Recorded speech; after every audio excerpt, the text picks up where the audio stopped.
In this video, we're going to talk all about the Xbox Series X, how to get the most optimized performance experience out of this console for you as a gamer. Let's talk about it. The first place that we want to go to when looking at the best optimizational experience for the console is where are we putting it? Are we putting it on its side? Are we putting it upright? Of course, we know that the Xbox Series X is the best when there are no fans or this console intruded in any sort of way. So make sure that it's in a good place where we're not blocking any of the fans. At the top, on the side, at the bottom, thank goodness we have the stand already inbuilt. Just making sure that all these parts aren't really abrupted in any sense of the way. So you can have it on its side and it still won't abrupt any of the fans used, but just making sure that it's in a good space. Make sure that it's got general maintenance where you're cleaning it, dusting it.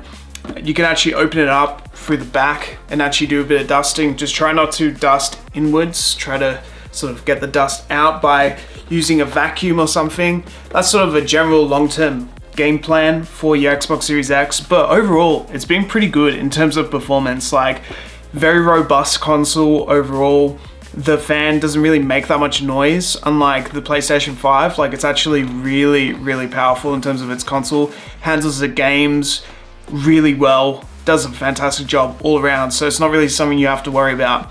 Now let's delve into some of the settings and game mechanics to have a look at. So you want to go into your settings and then system updates and just make sure that's turned on. We all know that the Xbox always updates its games. Like, you can't really opt out of updating the console or the games. Kind of forces you to update, but that is okay because that actually helps you get the best experience out of these games. You know, Starfield's got a brand new update and that's going to optimize the experience for Starfield, for example, or Forza. I know they're quite large and it might take a minute, but to speed up the process of actually downloading these things, actually connecting this to your modem via Ethernet cable will actually help speed up the process of actually getting optimal performance for actually downloading games, because when you actually connect it physically to a modem, that way you're getting the fastest download speeds. This is going to help speed up that process a little bit.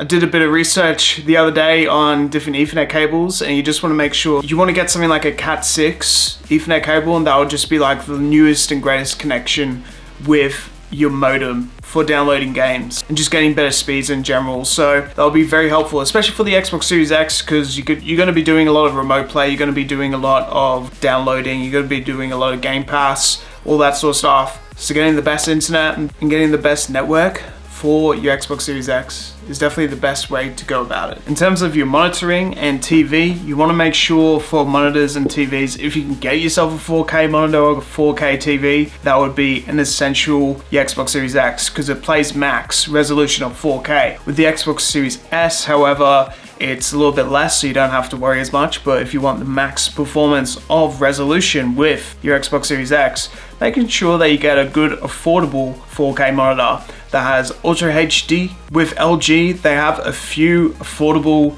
monitors for you to choose from, and even TVs for you to choose from. LG is always good for monitors and TVs. They're the top pick for me.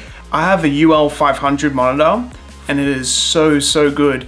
It basically has 4K Ultra HD, has FreeSync, and it allows HDR10, which is better color depth, and it's an IPS panel as well. You want to go for something with an IPS panel for better color depth and accuracy. That's what they use for color grading, for example, as well. So really good color with IPS panels. So that is about that $500 range in Australia. So it's a pretty good deal for what you get. A lot of the other monitors are sort of VA panels and all sorts. So you want to get something that has an IPS panel, 4K, Ultra HD, HDR for the best resolution for gaming.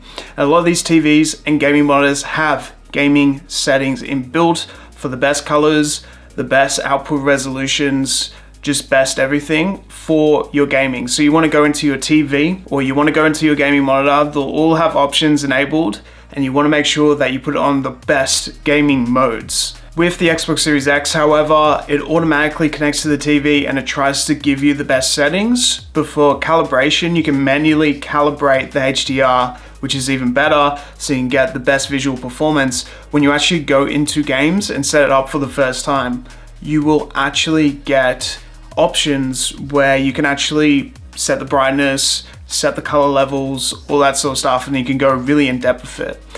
In terms of hertz, like the Xbox Series X is only max 120 hertz. With monitors and TVs, they're pretty high with their refresh rates. You got to allow there to be at least 120 hertz. With gaming monitors, it's pretty affordable, plus it is around that 140 minimum hertz. So you're getting all the variable refresh rates for your Xbox Series X already in there, so you don't have to worry about any of those refresh rates. Now there's two different options in terms of general gameplay. You get performance mode and quality mode. A lot of people actually recommend the performance mode more than the quality mode. Performance mode will allow you to have the best sort of picture and performance out of your Xbox Series X. So performance will allow you to get the best overall performance out of your Xbox Series X.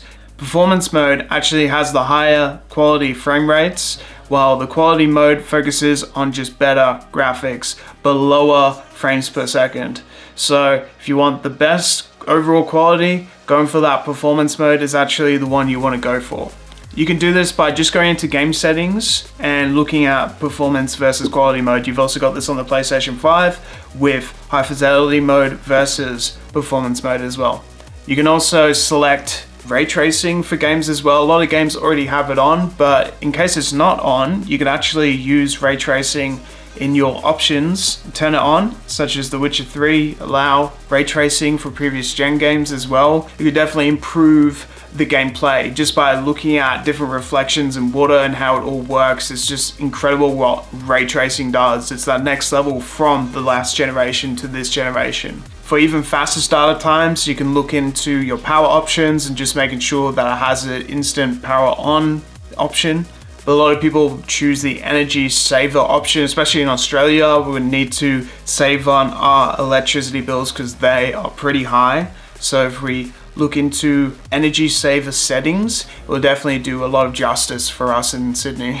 If you're playing a lot online, you can go into your network settings and look at your bandwidth, see if there's any background downloading going on, so you could actually limit the amount of backward downloading going on in the background of your gameplay, and then you can go back to your actual networked gameplay online and get the best out of your online performance for when you're streaming. Also looking at unused games and just making sure that you clean up your library, but also there is the storage expansion card at the back that you could use. They're very expensive, but with inbuilt storage like that, it will offer the best storage solution for your Xbox Series X. You can load games on it, play the games off of it, and it will be very fast for your console. So it's definitely an accessory that is very good for storage expansion and the Game Pass, because everybody loves the Game Pass.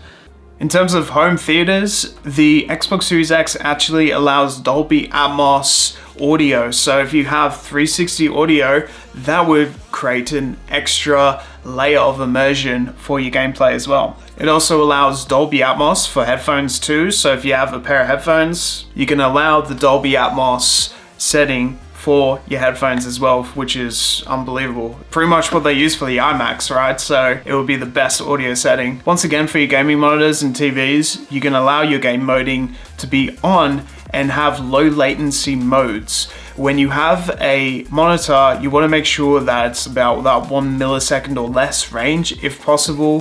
LG UL500, it's pretty low in terms of the milliseconds of latency between the monitor and the actual console. Just making sure that you remove as much latency between the console and your monitoring or TV as possible for the best experience too. Also, just clearing up your cache via restarting the console quite regularly, deleting all those unused apps and stuff you're not really using as much as well, and just making sure that you're closing any unused or background apps just to solely focus on one app at a time or one game at a time, and that way you can get the best experience out of your Xbox Series X